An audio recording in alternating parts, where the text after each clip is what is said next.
Cuando las apacibles lluvias de abril penetran en la sequedad de marzo y calan en las entrañas de la tierra, cuando las avecillas, impulsadas por la naturaleza, entonan sus armoniosos cánticos,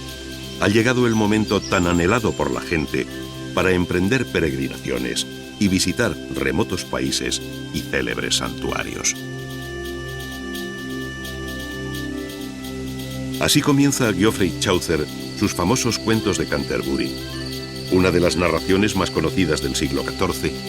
que recoge los relatos que, para hacer más llevadero el camino, se contaban los peregrinos unos a otros.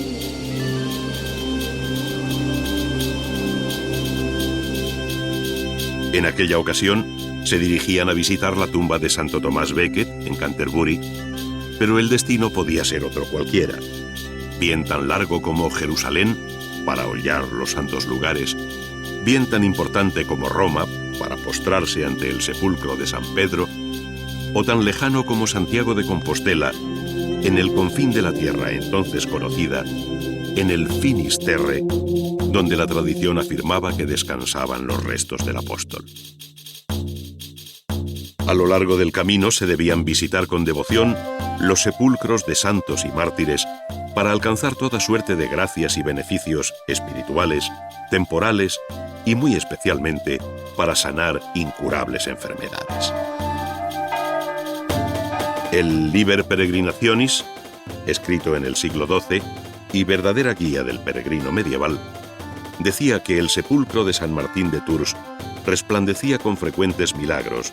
pues en vida había resucitado a 3 muertos y devuelto la salud a leprosos, energúmenos, erráticos, lunáticos y demoníacos.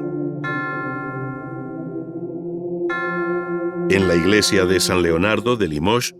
colgaban las esposas de hierro, argollas, cadenas, grilletes, cepos, lazos, cerrojos, yugos, yelmos, hoces y otros instrumentos de los cautivos que se habían librado por intercesión de aquel santo.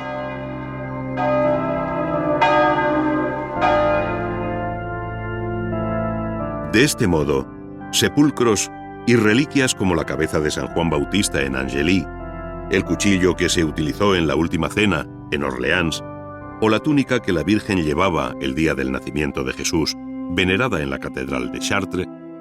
movieron a numerosos grupos de creyentes hasta conformar una tupida red de caminos por los que discurrió no solo la fe, sino la cultura medieval toda.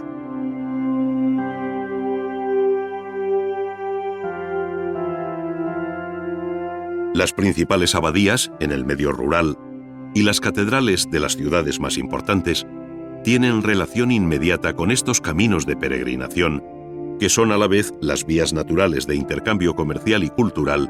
sobre las que se asienta la modernidad del mundo románico y gótico respecto a la Europa anterior al año 1000.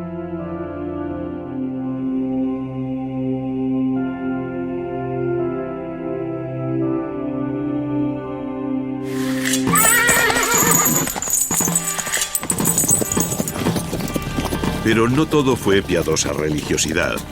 sino que la otra cara de la moneda de la Edad Media se tiñe de sangre con las distintas cruzadas contra el Islam en Tierra Santa y en la península ibérica, con las interminables guerras, como la llamada de los 100 años, y desde luego con los crueles e inacabables enfrentamientos civiles dentro de los mismos reinos cristianos,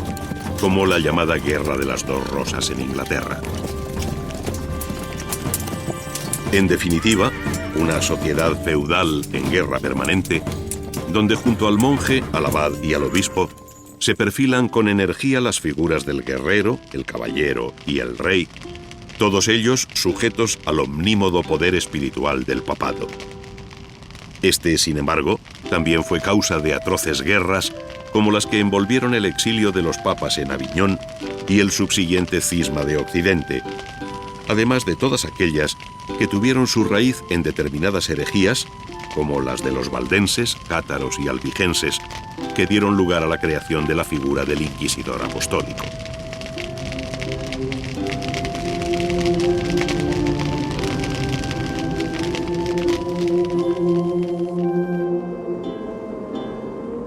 Como contrapunto, Aquella fue también la Europa de las universidades, que vio sustituir las antiguas escuelas catedralicias por las nuevas instituciones universitarias como las de París, Bolonia, Oxford, Coimbra, Salamanca y Heidelberg, entre otras. Fue la Europa de la Suma Teológica de Santo Tomás de Aquino y de la Divina Comedia del Dante, de las lenguas romances, de los trovadores, de los viajes de Marco Polo, del renacimiento de las ciudades y de la formación de todo un arte medieval cuya fuerza y diversidad son reflejo fiel de una Europa pujante en proceso de formación.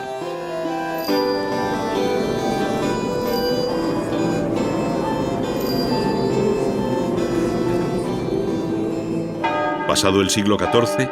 y conjurada la terrible peste negra, Europa se dispuso en la centuria siguiente a fijar las bases del mundo moderno con una serie de descubrimientos en todos los campos que harían cambiar el curso de la historia. Bastaría citar la invención de la imprenta por Johannes Gutenberg, que dilató el mundo del conocimiento, los descubrimientos geográficos llevados a cabo por españoles y portugueses que ampliaron el horizonte geográfico, y lo que representa en el orden estético la literatura y el arte italiano del siglo XV, en el que ya se reconoce un primer renacimiento.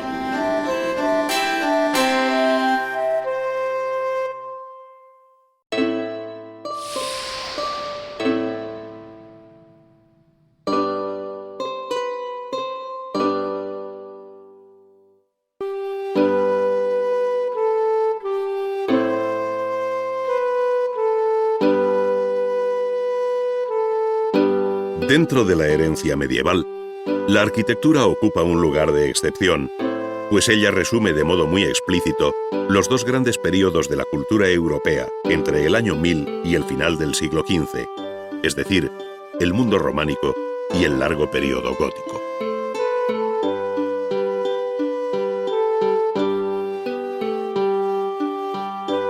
Es conocido el asombro del monje Raúl Glaber acerca del nutrido grupo de iglesias que surgieron en Europa a partir de aquel año 1000,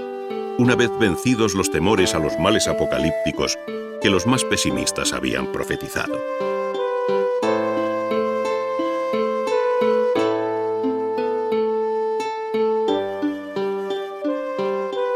El nuevo milenio pudo contemplar así un amanecer arquitectónico teñido de optimismo que se tradujo en una actividad constructiva verdaderamente sorprendente y muy en especial en el ámbito religioso, dentro del que siempre destacará la personalidad de la arquitectura monástica como cuadro natural de la vida cenobítica de cada una de las grandes órdenes religiosas.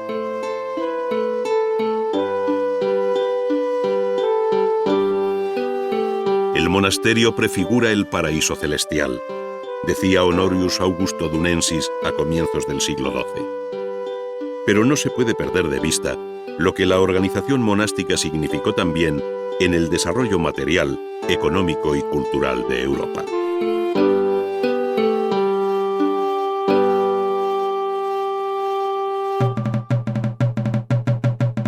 Por otra parte, el monasterio, en su reglada versión benedictina o cisterciense principalmente,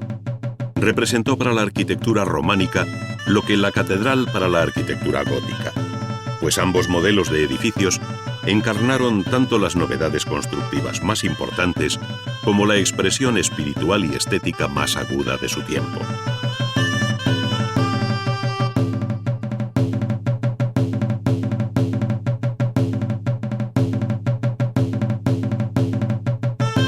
La organización monástica sujeta a una regla, entre las que la de San Benito y sus sucesivas reformas sobresale por encima de todas, exigía una organización espacial propia, donde destacan la iglesia y las dependencias en torno al claustro, bien de comunidad como la sala capitular, el dormitorio y el refectorio, bien de servicios como la cocina o la cilla, además del locutorio y calefactorio, entre otras, señalando siempre una neta separación entre la zona de los padres y la de los hermanos o conversos. La orden benedictina conoció una profunda reforma en el siglo XI por los monjes de la abadía francesa de Cluny, que en lo temporal y espiritual afectó a todas las fundaciones dependientes de aquella gran abadía madre, de tal modo que se habla de la Orden de Cluny y de la arquitectura cluniacense. De la misma manera, y a raíz de la reforma introducida por San Bernardo de Claraval a comienzos del siglo XII, se hablará de la Orden del Císter y de la arquitectura cisterciense, cuyos monjes vistieron hábitos blancos en clara oposición a los negros de Cluny.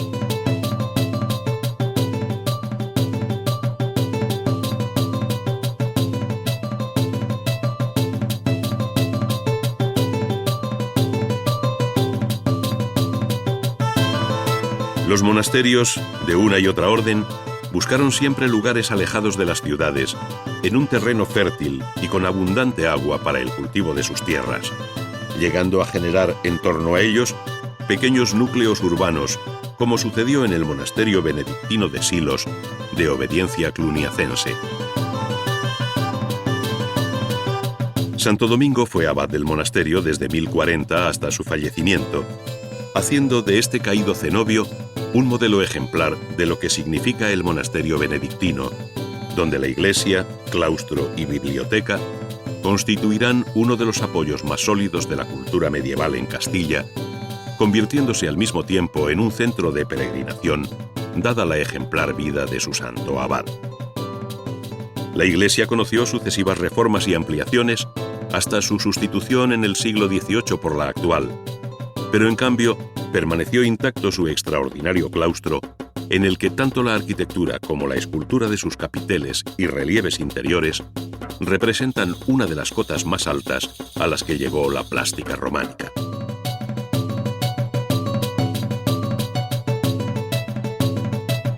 Los capiteles del claustro muestran una amplia representación vegetal, animal y de inspiración fantástica, en ocasiones tomada de los bestiarios, donde se mezcla lo natural con lo monstruoso y el mito clásico con el deseo moralizante medieval. Lo prodigioso de estas series es el modo de adaptar aquella difícil iconografía,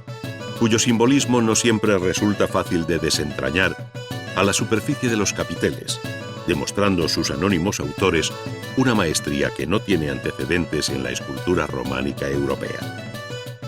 Arpías, grifos, ciervos, leones y aves se ajustan a los capiteles con una naturalidad sorprendente, enredándose unas veces en tallos que paralizan a los animales, mientras en otras luchan entre sí, guardando todas las composiciones una rigurosa distribución axial de equilibrio clásico.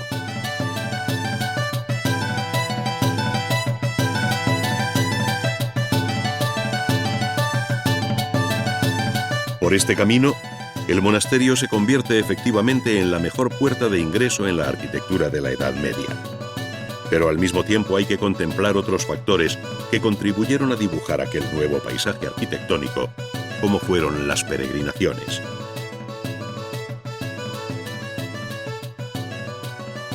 Estas y sus caminos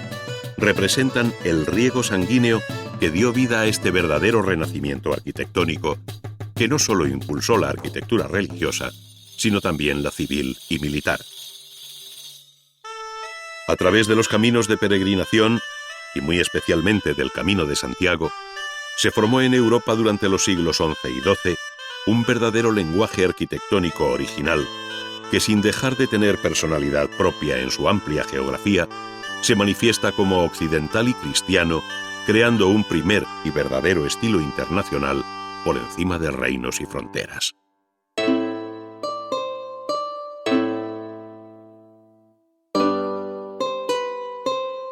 Se perfila incluso un modelo de iglesia,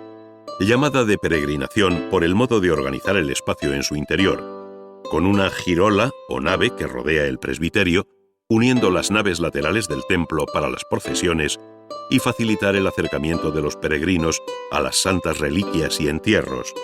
a la vez que se abre una galería o triforio a la nave central por encima de las propias naves laterales.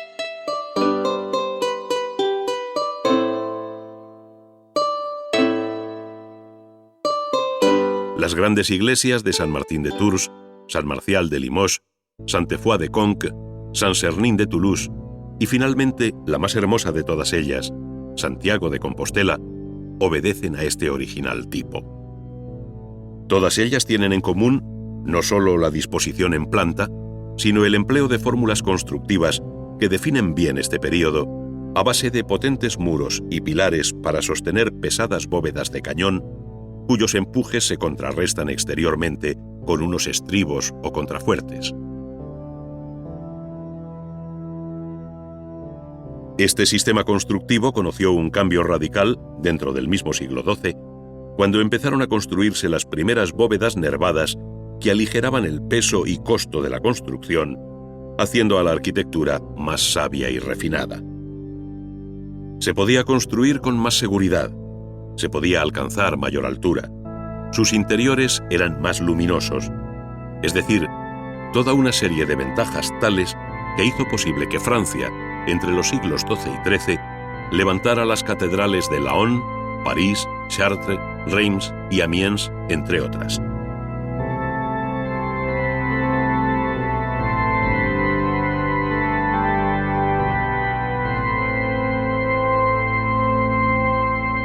Muy pronto, a estas siguieron las de Burgos, Toledo y León, en Castilla, mientras que se iniciaba la de Colonia y se construía la de Estrasburgo en tierras germánicas, o las de Lincoln y Salisbury en Inglaterra, y así un largo etcétera, hasta constituir la que se ha llamado Europa de las Catedrales, que en un proceso imparable alcanzará el siglo XV con la mayor de las catedrales góticas construidas, como fue la de Sevilla.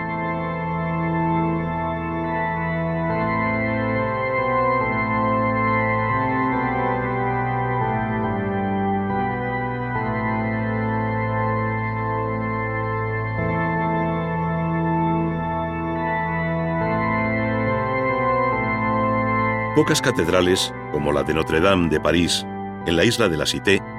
resumen aquel esfuerzo constructivo, aquella inventiva, aquel sentido monumental de la arquitectura que se advierte en la propia fachada con dos potentes torres, triple portal, galería de reyes y rosetón, que constituyen los elementos formales más característicos de la fachada de la catedral gótica.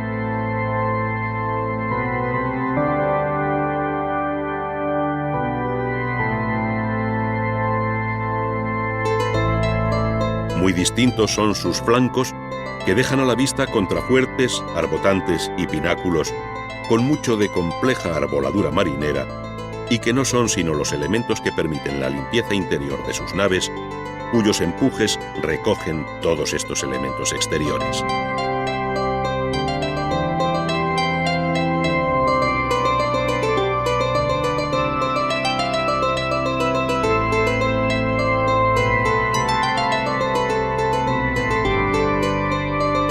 La catedral fue el banco de pruebas de la construcción gótica, de tal manera que en un proceso de perfección todos sus elementos se fueron mejorando y simplificando, de modo que a las bóvedas sexpartitas sucedieron las cuatripartitas.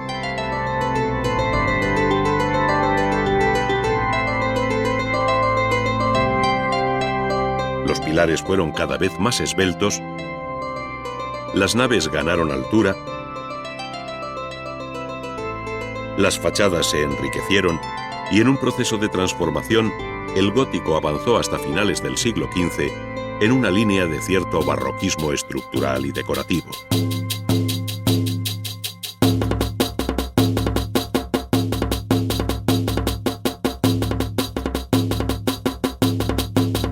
Pero no solo fueron la catedral gótica o el monasterio los que se beneficiaron de estas técnicas constructivas, sino también la arquitectura civil, y muy especialmente los edificios más representativos de las pujantes ciudades flamencas a finales de la Edad Media, como los ayuntamientos y lonjas de Lovaina, Bruselas y Brujas, o los ayuntamientos de ciudades del sur, como el de Siena.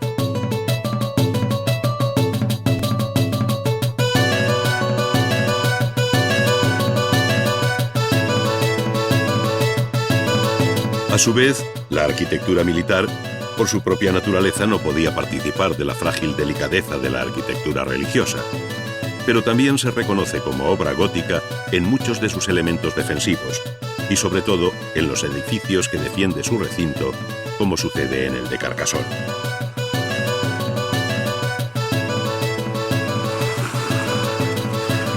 En ocasiones, y en un claro adiós al mundo medieval, en el borde occidental de Europa, mirando de frente al océano Atlántico, cuando éste ya había dejado de ser el mar tenebroso y sin fin, la Torre de Belém, cerca de Lisboa, ofrece su cuidado atuendo militar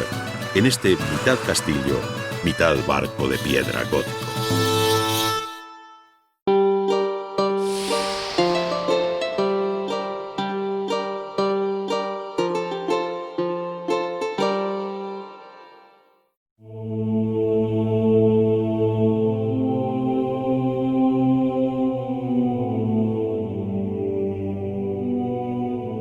La vinculación de la escultura a la arquitectura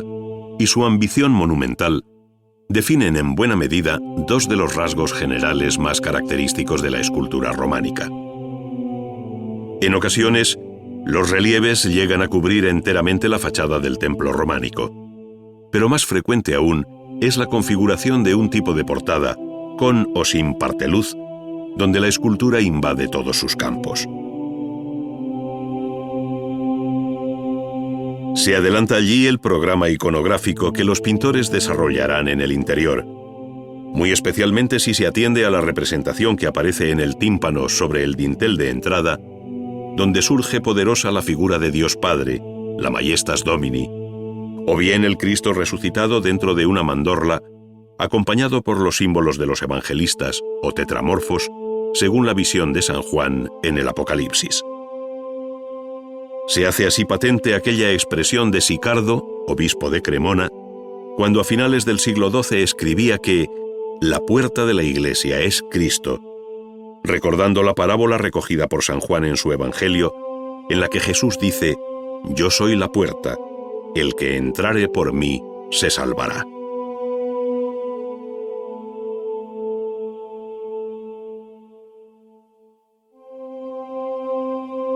Pero no solo los tímpanos, sino que por encima de las arquivoltas se fueron acomodando relieves al tiempo que se enriquecían los paños murales inmediatos con esculturas y motivos ornamentales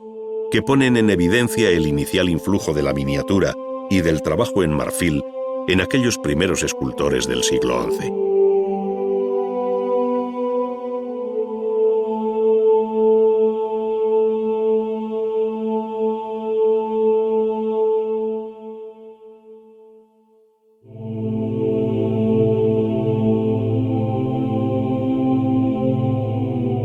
De este modo, la escultura fue creciendo libremente con fantásticas composiciones que manifiestan la seguridad creciente de los escultores, que muchas veces eran los propios maestros canteros que llevaban la obra arquitectónica, de donde viene en parte la admirable unidad y correspondencia entre la obra arquitectónica y la escultórica.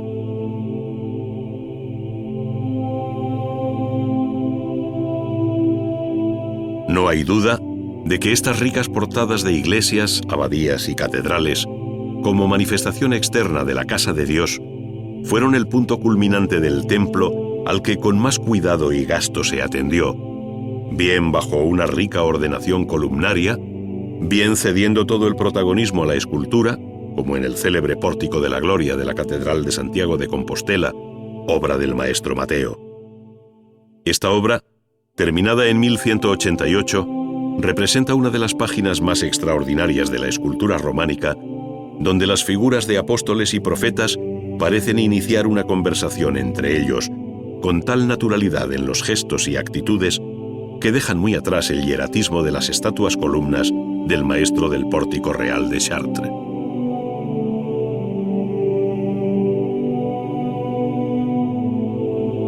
El derribo o destrucción parcial de muchos edificios románicos, como la portada norte de la Catedral de San Lázaro de Autun, en la Borgoña francesa, han convertido sus relieves y capiteles en objetos de museo, donde aún conservan intacta su belleza, si bien han perdido su valor como obra integrada en un todo armónico. El Viejo y Nuevo Testamento inspiraron allí escenas de una belleza singular, que tienen como colofón el dramático ahorcamiento de Judas de la antigua sala capitular, que como todo el conjunto se relaciona con el estilo de Cluny y Bestelley. Muchas son las escuelas de la escultura románica cuyo nombre se identifica con el de una región en la que trabajaron uno o varios maestros dentro de una determinada línea, como en el Languedoc, muy relacionado con la escultura española, y donde destacan Toulouse y Moissac, con una extraordinaria colección de capiteles iniciados hacia el año 1080 y que todavía pueden verse in situ.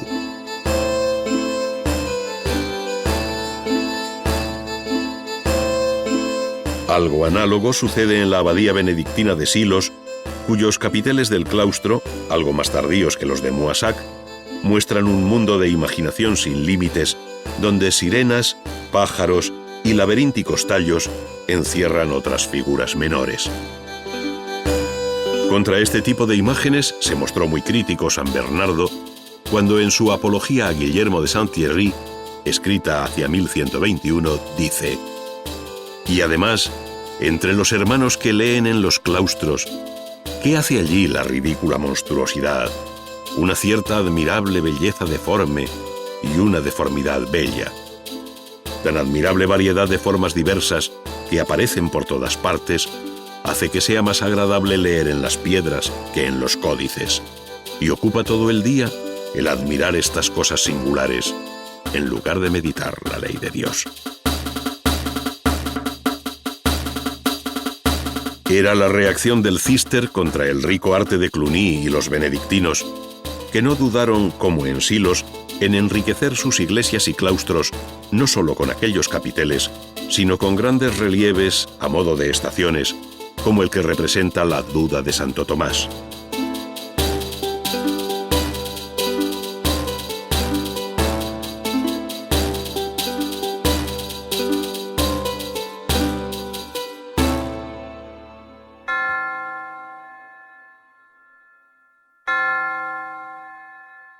La mayor parte de la escultura románica es obra anónima, salvo en casos excepcionales, como el del escultor y arquitecto Benedetto Antelami, que hizo y puso su nombre en el conocido relieve del descendimiento de la Catedral de Parma, fechado en 1178. A él y a sus discípulos se deben la cátedra episcopal de la misma catedral, así como la deliciosa serie de altorrelieves representando los meses del año en el baptisterio de Parma, cuyo estilo se difundió por todo el norte de Italia.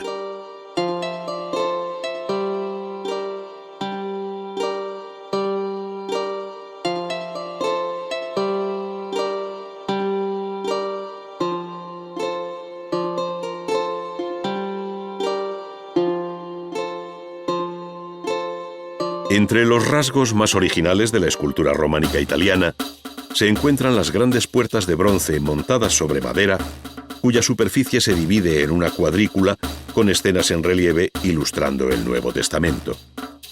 Las más conocidas son las de San Zenón de Verona y la Porta Ranieri de la Catedral de Pisa, que sirvieron de modelo a otras realizadas en Alemania, como las de Santa María del Capitolio en Colonia.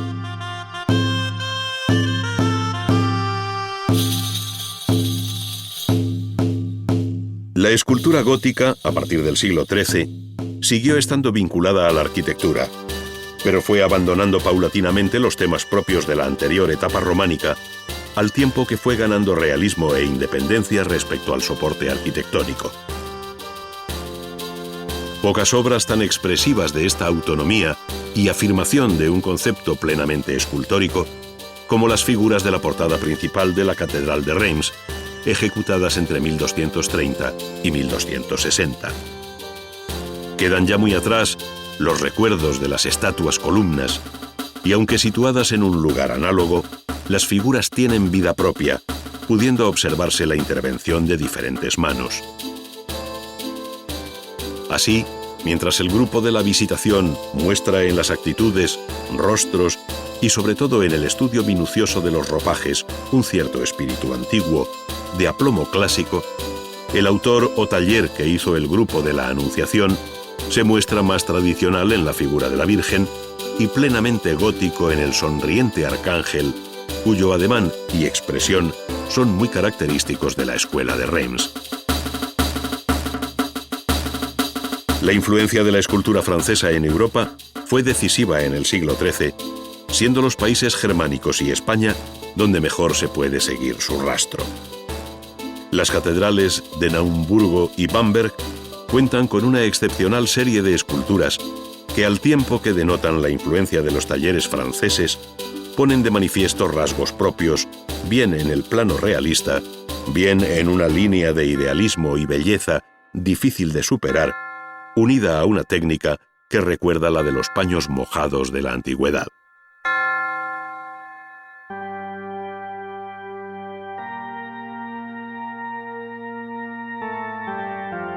Muy distinta es la situación en Italia, donde siempre pesó y mucho la tradición clásica, que aflora en obras tan singulares como los púlpitos monumentales de las catedrales y baptisterios de Siena y Pisa, donde, a pesar de su gótica arquitectura, nada recuerda en lo escultórico que es una obra del siglo XIII, el siglo de los grandes ciclos escultóricos de las catedrales de Chartres, Reims y Amiens.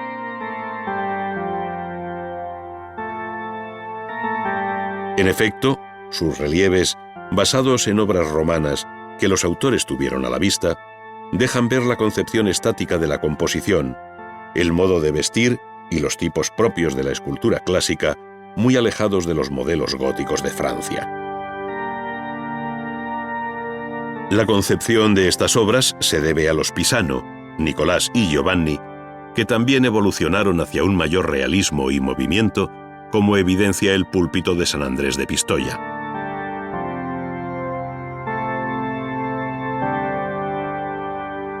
Arquitectura y escultura siguieron dándose la mano en sepulcros reales, como el de Eduardo II de Inglaterra, en el presbiterio de la Catedral de Gloucester,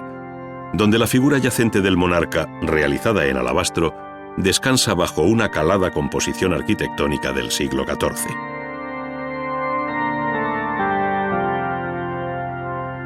Dentro de los templos, la escultura fue encontrando nuevos soportes, tales como los grandes retablos del siglo XV, que en Alemania y España conocieron un desarrollo extraordinario bajo fórmulas distintas,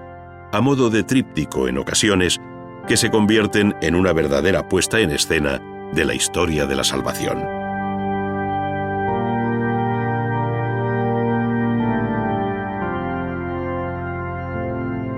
Si hubiera que escoger una obra representativa para cerrar el capítulo de la escultura gótica, hay que dirigirse a Dijon, en Borgoña, donde la personalidad de Klaus Schluter, muerto a comienzos del siglo XV, se pone de manifiesto en las formas llenas, monumentales y expresivas del llamado Pozo de Moisés y en el sepulcro de Felipe el Atrevido, donde los cartujos que acompañan el entierro, bajo una fina arquería gótica, son de una belleza indecible.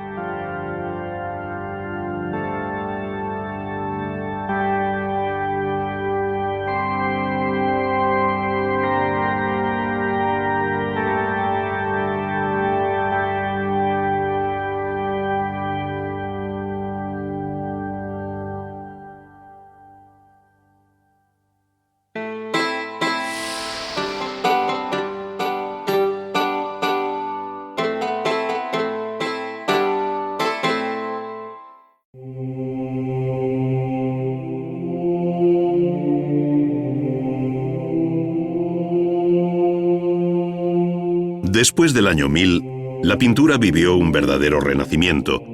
que se manifestó en los grandes conjuntos murales románicos, a los que siguió luego la pintura sobre tabla, con los muchos talleres y escuelas que caracterizan la época gótica.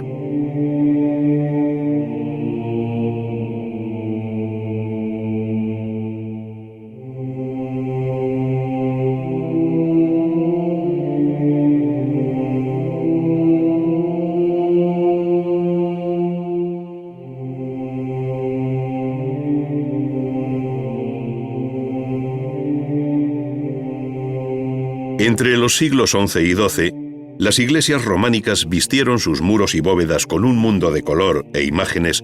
que transformaron el carácter interior del templo, imitando en ello los modelos y el cromatismo de los mosaicos de la arquitectura religiosa bizantina.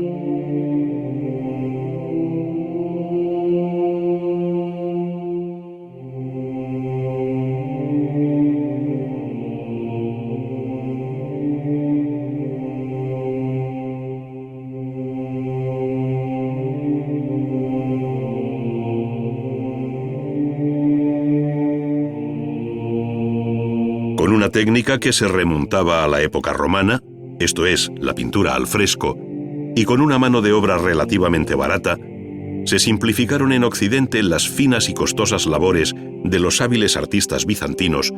que desde el siglo VI habían dado justa fama al arte del mosaico en la época de Justiniano. Esta pintura mural dio a las iglesias románicas una riqueza interior de gran refinamiento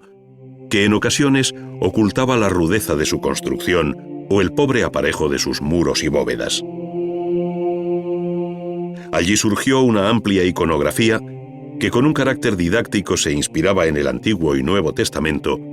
así como en la vida y leyenda de los santos, cobrando especial protagonismo determinados pasajes del Apocalipsis de San Juan, como es el de la visión del gran Dios, del Pantocrátor, del Juez Supremo, que preside desde su infinita grandeza la bóveda del cielo, es decir, la bóveda de la Iglesia.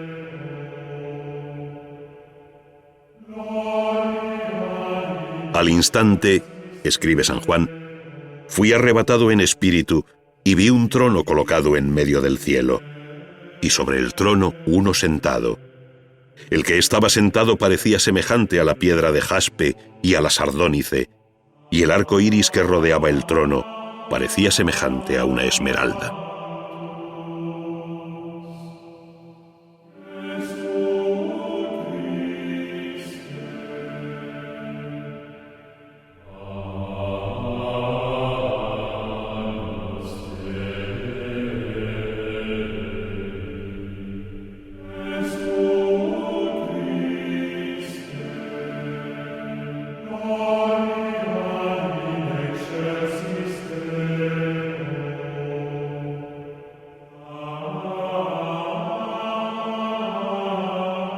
La hierática figura del Pantocrátor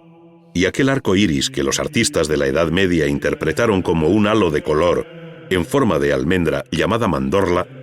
se perpetuó hasta finales del siglo XV en versiones cada vez más abiertas y alejadas del rígido prototipo bizantino.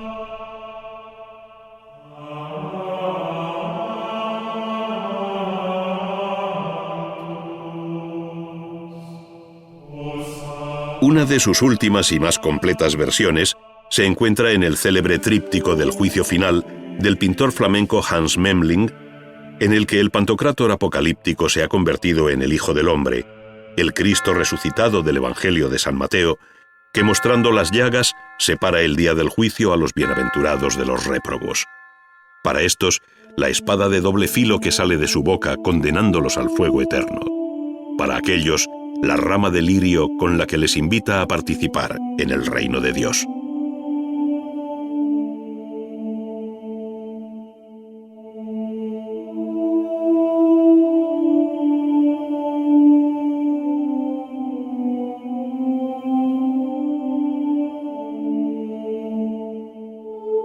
La pintura mural tuvo igualmente una importancia grande en el período gótico y muy especialmente en Italia, donde destaca por encima de todos los pintores de su tiempo Giotto di Bondone, el artista florentino exaltado por Dante en la Divina Comedia.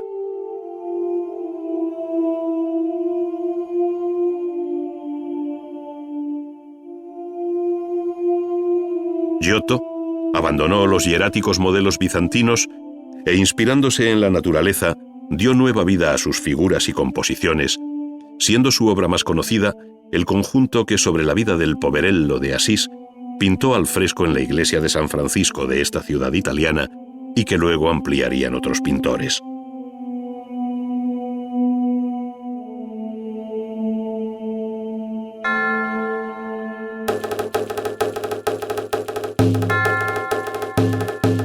Pero no solo fue la arquitectura religiosa la que se vistió con estas galas, sino que edificios públicos, como el Ayuntamiento de Siena, incorporaron en sus grandes salas magníficas alegorías, como la de los efectos del buen y mal gobierno en la ciudad y en el campo, debidas a Ambrosio Lorenzetti, que se revelan como una fidedigna crónica de la vida real y diaria,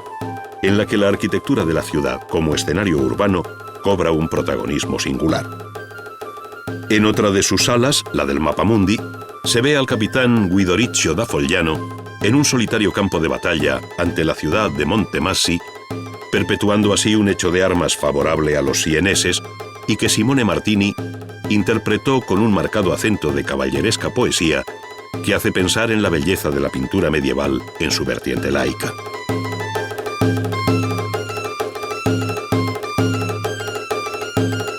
Todos estos maestros dominaron también la técnica del temple sobre tabla, con el que abordaron temas muy diversos, entre los que no podía faltar el de la Virgen con el Niño, cuadro de devoción que se conoce como la Maestà, por encontrarse aquella entronizada. Sus distintas versiones muestran los rasgos que unen o separan a Giotto de Duccio y a este de Simone Martini, con el interés añadido de que los tres pintores hicieron esta obra por los mismos años, a comienzos del siglo XIV.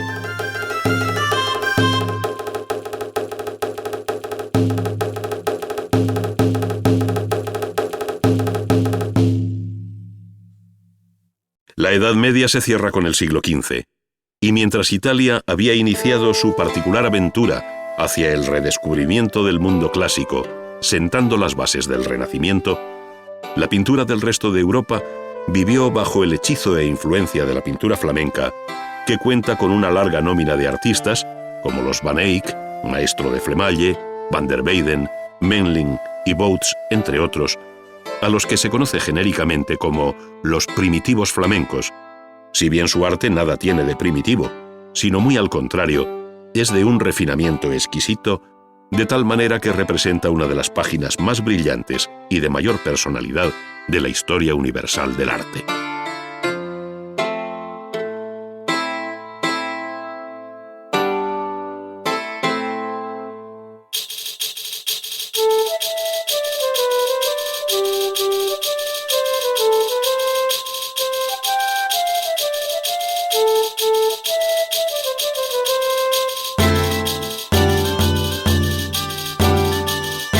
El interés por la perspectiva, el paisaje y el retrato, además de los asuntos religiosos, la visión precisa y descriptiva de la realidad, la vistosidad de la paleta con intensos rojos, verdes y azules, la elegancia de los tipos, lo acertado de las composiciones y los amplios juegos de paños quebrados bajo una luz de gran limpieza, así como el empleo de la nueva técnica del óleo, son algunos de los rasgos que caracterizan la escuela flamenca del siglo XV y que ya se dan cita en el temprano políptico del Cordero Místico de la iglesia de San Bavón, en Gante, obra excepcional de los hermanos Van Eyck.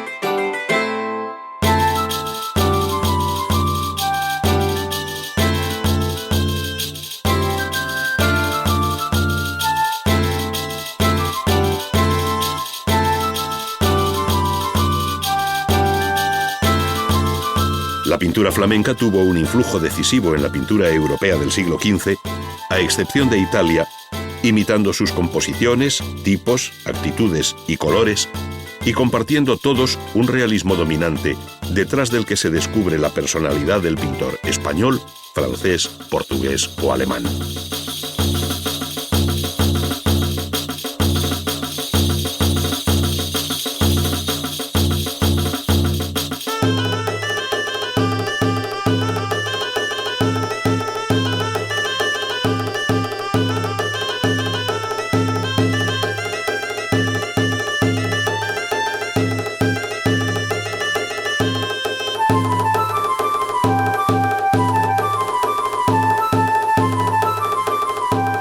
Entre los artistas de mayor personalidad, que cierran el siglo XV, se encuentra Jerónimo Bosch van Aeken, llamado el Bosco, figura singular en la que asoma una visión surrealista y poética del mundo, con un afán crítico y moralizante. Obras como el tríptico del Jardín de las Delicias es y será siempre una de las obras más originales y enigmáticas de la historia de la pintura, entre genesíaca y dantesca, ofreciendo asociaciones de imágenes fruto de una imaginación fuera de lo común, no exenta de ironía, en las que el erotismo, la lujuria y el pecado dan sentido a la tabla central situada entre el paraíso y el infierno.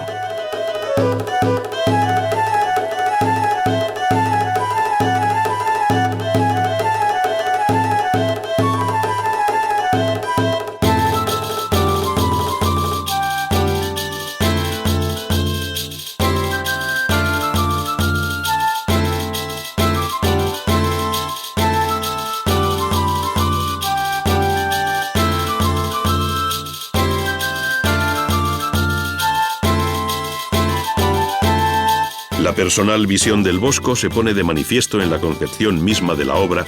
como sucede en la Mesa de los Pecados Capitales, cuyo disco central, con las debilidades del hombre, gira entre la vida y la muerte, entre la salvación o el fuego eterno, en una imagen terminal de la Edad Media.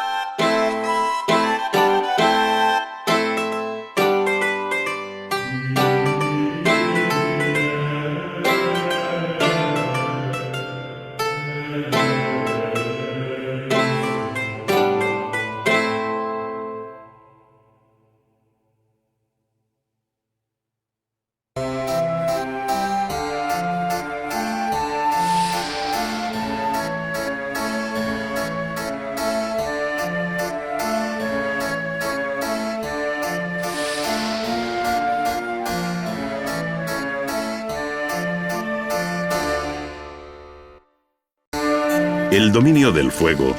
y la observación del comportamiento de materiales como las silíceas arenas de río, el calcio y la sosa, que al calor de una elevada temperatura llegan a fundirse, permitieron al hombre desde muy antiguo la fabricación del vidrio. Plinio, en su Historia Natural, sitúa el casual hallazgo en Fenicia, lo cual indica que aquel pueblo conocía la técnica del vidrio aprendida en su relación comercial con Egipto. Es aquí donde se sitúa uno de los orígenes ciertos de la fabricación del vidrio, difundida luego por el Mediterráneo. La construcción de unos hornos adecuados para alcanzar la temperatura que requiere la fusión y mezcla de las materias primas en los crisoles es requisito previo y fruto de una experiencia que apenas si varió a lo largo de la historia. Entre los hornos romanos, los consejos dados por el monje Teófilo en la Edad Media y los grabados de la Enciclopedia Francesa del siglo XVIII, hay una ajustada correspondencia que en parte se debe a la repetición de un mismo proceso. Hornos de arcilla refractaria, cañas metálicas para soplar el vidrio y unas herramientas muy rudimentarias como pinzas, tenazas y tijeras con las que el maestro ha hecho posible la bella historia de la vidriera. En esta, finalmente, confluirán la habilidad del artesano y el talento del pintor. En cada vidriera se transparenta la mirada del artista que concibió su composición, dibujo y color, comenzando por el reparto de la figura entre los distintos vidrios que, como en un mosaico o puzzle, compondrán la vidriera completa. Para ello, el pintor, en su taller y sobre la mesa de trabajo, traslada al papel, al tamaño que definitivamente tendrá la vidriera, el modelo que tiene ante sí, comenzando en este caso por la cabeza de una figura femenina. Después de encajarla, se refuerza el dibujo en sus líneas de contorno e interiores que servirán de base a todo el trabajo posterior, iniciando igualmente el modelado del rostro.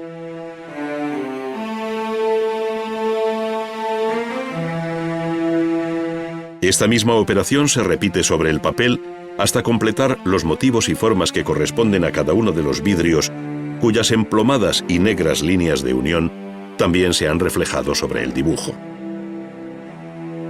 La magnitud de la vidriera exige colocar el papel sobre un caballete, como si de una gran pintura se tratara, retocando aquí y allá hasta completar en una amplia gama de grises, tendida entre el blanco y el negro, la que será imagen definitiva o cartón de la vidriera, aunque todavía no haya hecho su aparición el color.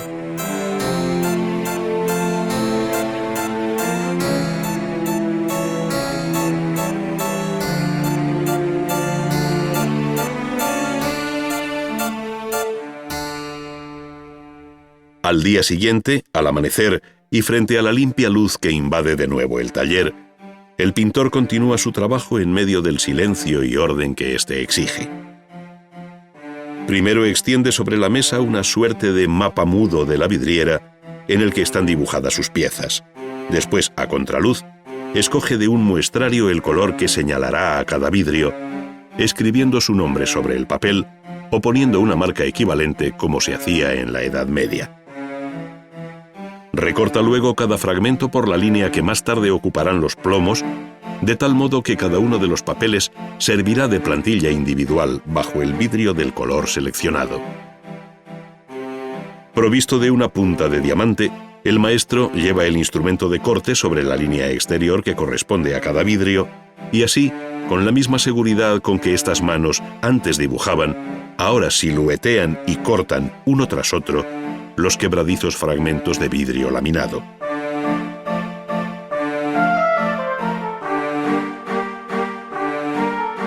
Frente al carácter mecánico y artesanal del paso anterior, el pintor vidriero inicia ahora un proceso rigurosamente artístico, como es la fijación de la composición sobre el vidrio. Es, en definitiva, el comienzo de la pintura verdaderamente dicha sobre el soporte que le es propio, el vidrio, y por un método igualmente singular, esto es, por transparencia, dejando en positivo la base lineal del dibujo del cartón. Para ello, cada maestro utiliza su propia técnica con mucho de escondida receta, de modo que tras calcar el cartón y cubrir la superficie del vidrio con una sustancia negra adherente, comienza a marcar los campos de los que va a eliminar el oscuro fondo con pinceles de corto y duro pelo. Da la impresión de que el pincel se dispusiera a dibujar de nuevo, pero lo que realmente está haciendo es rascar la superficie para dejar en negro las sutiles líneas del dibujo final. El modo de asegurar la permanencia del dibujo sobre el vidrio es someterlo a la cocción en un horno que ya no tiene las dificultades del antiguo horno de leña. Con un potente horno eléctrico que permite alcanzar la temperatura deseada, se garantiza sin esfuerzo y con limpieza la vitrificación del dibujo, que al enfriarse ya se ha hecho solidario con el vidrio.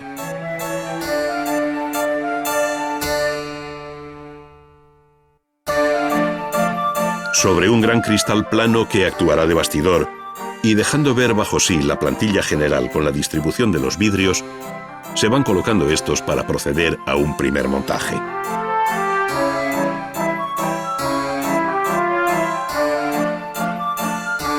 Con una pasta líquida y caliente que al enfriarse se endurece, se van uniendo los vidrios entre sí y estos con el bastidor, de tal manera que permita poner vertical la vidriera y pintar sobre ella.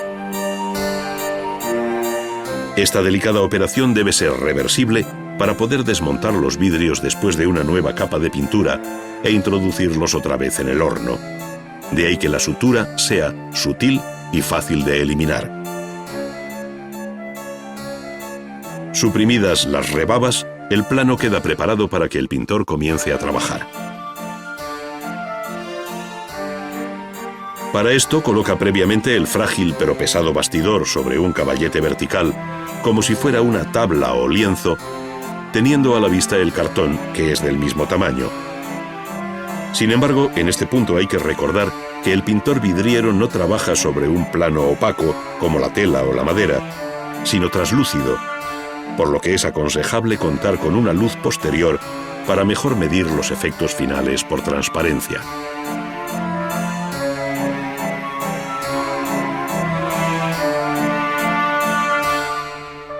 La preparación de la llamada grisalla, que aquí consiste en una mezcla de finísimos polvos de tierras calcinadas con algo de hierro y amasada con agua y diluida más adelante con vinagre, no difiere mucho de la receta dada en el siglo XII por el monje Teófilo, quien, en su tratado sobre diversas artes, recomendaba combinar polvo de cobre, partículas de vidrio y safir griego, todo bien molido, mezclado y finalmente diluido en vino u orín. El resultado es una especie de tinta negruzca, con la que se cubre toda la superficie de la vidriera, adhiriéndose a ella después de varias manos.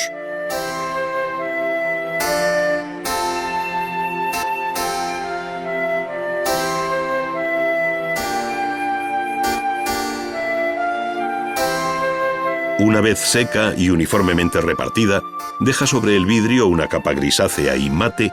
que permite trabajar con los pinceles siguiendo un procedimiento semejante al visto anteriormente, es decir, robando luz al fondo sin añadir pintura. Así, paradójicamente, con la grisalla puede decirse que el pintor pinta sin paleta,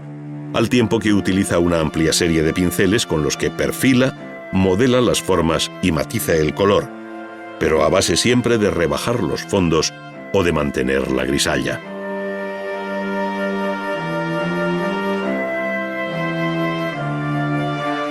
Con la grisalla se realzan también en negativo sobre los vidrios inmediatos algunos temas de libre inspiración a los que la luz, por transparencia, dará el protagonismo correspondiente. Nuevas capas de líquida grisalla sobre la anterior permiten aumentar la gama de grises de tal modo que el pintor, con talento y un asombroso dominio del arte, acariciando el vidrio, es capaz de alcanzar sobre este cuantos matices plasmó en el cartón. Habitualmente la distancia que separa al espectador de una vidriera colocada en lo alto de una catedral impide apreciar en su justo valor la belleza que aquella encierra. Resulta imposible percibir y adivinar desde el suelo el cuidado puesto por el artista en este o aquel fragmento, pues el pintor solo concibe su obra con la mayor perfección al margen de que ésta sea alcanzada por humana mirada.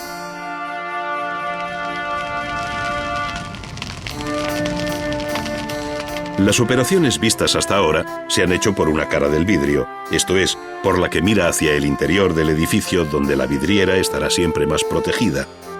Pero lo normal es que también se hagan retoques por la cara exterior, añadiendo así nuevos matices. Para ello se invierten los vidrios y se trabaja sobre la segunda cara, observando la aplicación del amarillo de plata, una mezcla de ocre amarillo y sulfuro de plata que revolucionó el arte del color en la vidriera a partir del siglo XIV. Con este paso, la composición cromática se hizo independiente del color que el vidrio lleva en su masa, al tiempo que el maestro vidriero se afirmaba definitivamente como pintor. El horno fijará de nuevo los colores y el pintor vidriero finalmente colocará en su posición correcta las piezas de vidrio.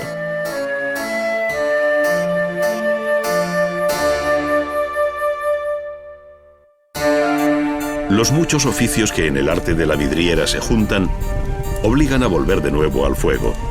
esta vez para fundir el plomo que se requiere como elemento de unión de lo que hasta ahora no es sino una serie invertebrada de vidrios sueltos. En unos recipientes apropiados y después de un proceso en el que se han ido separando las impurezas que le restan maleabilidad, el plomo se mantiene en estado líquido. Con unos cazos, los ayudantes del taller vierten el plomo en ingeniosos moldes ideados expresamente para este fin,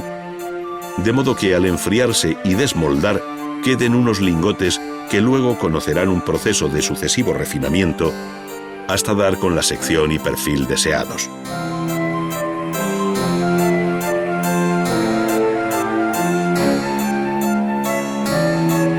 Esta última fase de laminado se hace ya en frío.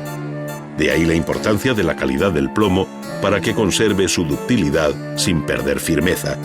pues de ello dependerá en buena medida el ajuste final de los vidrios. Los finos lingotes, debidamente lubricados con aceite, van pasando uno a uno por el torno en el que unos calibres determinan la sección elegida para los plomos, siendo característico el perfil en H como resultado de las dos acanaladuras que se necesitan para montar sucesivamente las piezas inmediatas de la vidriera.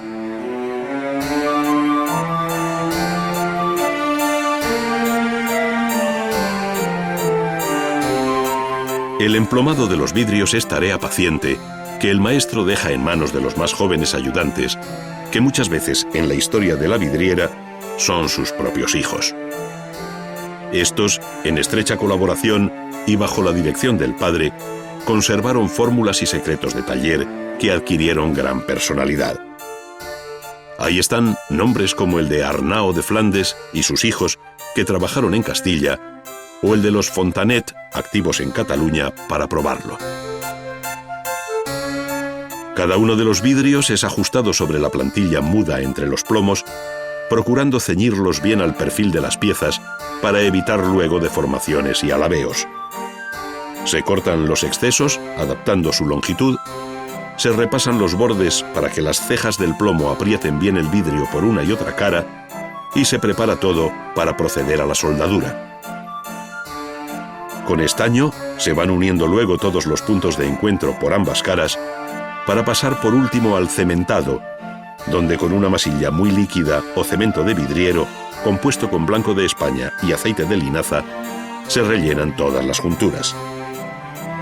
Un poco de serrín y un modesto cepillo para la limpieza final culminan el proceso en el taller. Si bien solo cuando la vidriera ocupe su lugar en el espacio para el que fue concebida y la luz atraviese sus vidrios, tiñendo con su magia el interior de la arquitectura, se podrá decir que la obra ha tocado a su fin. Laus Deo.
Bienvenidos a Ars Magna, un viaje por la historia del arte en 10 capítulos.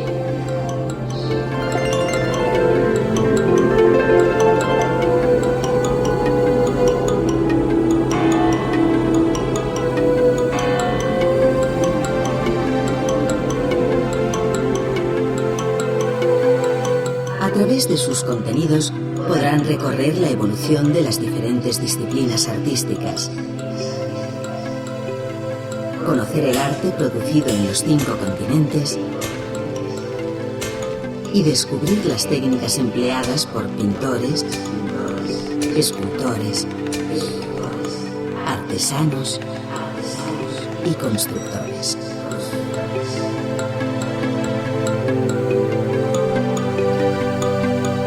Disponen de 2 opciones de navegación: el acceso lineal, que permite visualizar los contenidos de cada disco sin interrupción alguna, y el modo interactivo, que posibilita la selección de secuencias audiovisuales en el orden apetecido.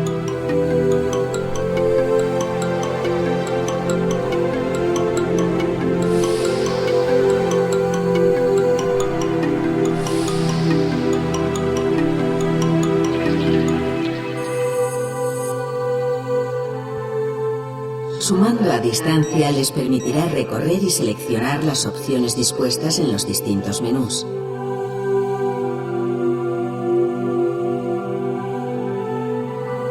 Interrumpir la secuencia elegida para acceder al menú o exposición audiovisual siguiente.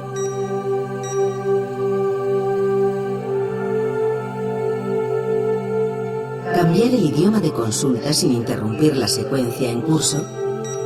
Change the language sense interrompre la seqüència en curs.